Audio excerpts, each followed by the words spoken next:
सोलापूर दक्षिण विधानसभा मतदारसंघातील अपक्ष उमेदवार ॲडव्होकेट सोमनाथ वैद्य हे देखील यंदा विधानसभेसाठी निवडणूक रिंगणात उतरलेत। सोलापूर दक्षिण मतदारसंघ तसा आधीपासूनच बहुचर्चित राहिला आहे। या मतदारसंघातून अनेक नेते मंडळी निवडणूक लढवत असल्यामुळे दक्षिणचा आमदार कोण होणार हे आता मतदारच ठरवतील। सध्या सर्व उमेदवार आपल्या प्रचारार्थ गाव भेट दौरा, बैठका, पदयात्रा काढताना दिसत आहेत। यामार्फत ते आपली स्वतःची भूमिका नागरिकांपर्यंत पोहोचवत आहेत। अशातच ॲडव्होकेट सोमनाथ वैद्य यांनी द न्यूज प्लस चॅनलशी बोलताना निवडणूक लढवण्यामागची आपली भूमिका स्पष्ट केली। मी दक्षिण सोलापूर मतदारसंघातील मतदार आणि रहिवासी असून माझा 19 ते 20 वर्षांचा प्रशासकीय कामाचा अनुभव या भागाच्या विकासासाठी वापरता यावा या उद्देशाने निवडणूक लढवत आहे। बऱ्याचदा राजकीय नेते मंडळी केवळ निवडणुकीपुरतं गटातटाचं राजकारण करून पुन्हा एक होतात आणि स्वतःचा स्वार्थ साधतात। हे कुठेतरी थांबावं यासाठी प्रामाणिक भूमिका घेऊन निवडणूक लढवणार असल्याचं ॲडव्होकेट सोमनाथ वैद्य यांनी द न्यूज प्लसशी बोलताना सांगितलं। माझ्या प्रामाणिक भूमिकेचा जनता नक्की विचार करेल आणि मला कौल देईल असंही ते यावेळी म्हणाले। पाहूया ॲडव्होकेट सोमनाथ वैद्य नेमकं काय म्हणाले ते। या दक्षिण सोलापूरच्या सर्वसामान्य जनतेला न्याय द्यायचा आणि जे प्रस्थापित राजकारणी आहे यांच्यापासून या जनतेचं शोषण थांबवायचं, यासाठी मी गेले 19 वर्षापासून प्रशासकीय कामात मंत्रालयात काम करत आहे अजूनही।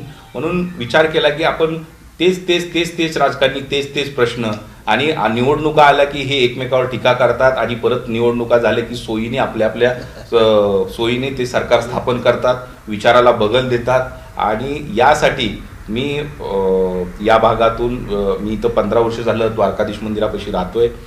या भागाचा मी मतदार आहे, त्यामुळे मी विचार केला की ग्रामीण भागात आपण एकदम चांगल्या प्रकारे विकास करू शकतो। या जुळे सोलापूरमध्ये हद्दवाड भागामध्ये विकास झालेला नाहीये, तिथे आपण अत्यंत चांगल्या प्रकारच्या सोयी सुविधा शासन स्तरावर आपण लोकांना उपलब्ध करू शकतो। आपण एक विकासाचं राजकारण या ठिकाणी करू शकतो, समाजकारण करू शकतो। म्हणून मी दक्षिण सोलापूर दक्षिण 251 विधानसभा मतदारसंघातून निवडणूक लढण्याचा निर्णय घेतला। मी इथे सामाजिक काम गेल्या 5-6 महिन्यापासून करत आहे आणि या कामाची दखल करून घेऊन इथल्या स्थानिक जनतेने मला मोठ्या प्रमाणात पाठिंबा दिला।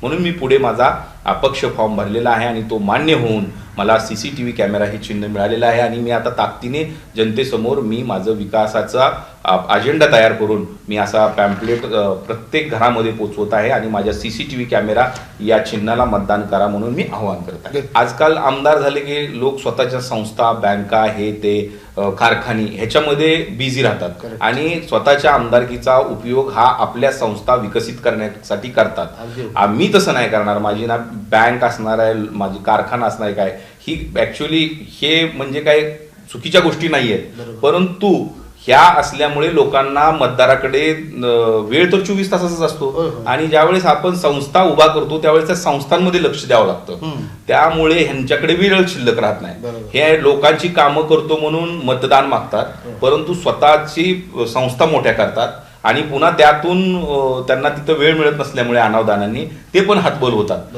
पण मी जर मला ह्या भागातल्या लोकांनी मतदान केलं, माझ्या CCTV कॅमेरा समोर बटन दाबून मला मतदान केलं, तर मी एवढंच इथल्या मतदाराला मी नम्रपणे सांगू इच्छितो की हा व्यक्ती तुमच्यासाठी 24 तास अवेलेबल असेल।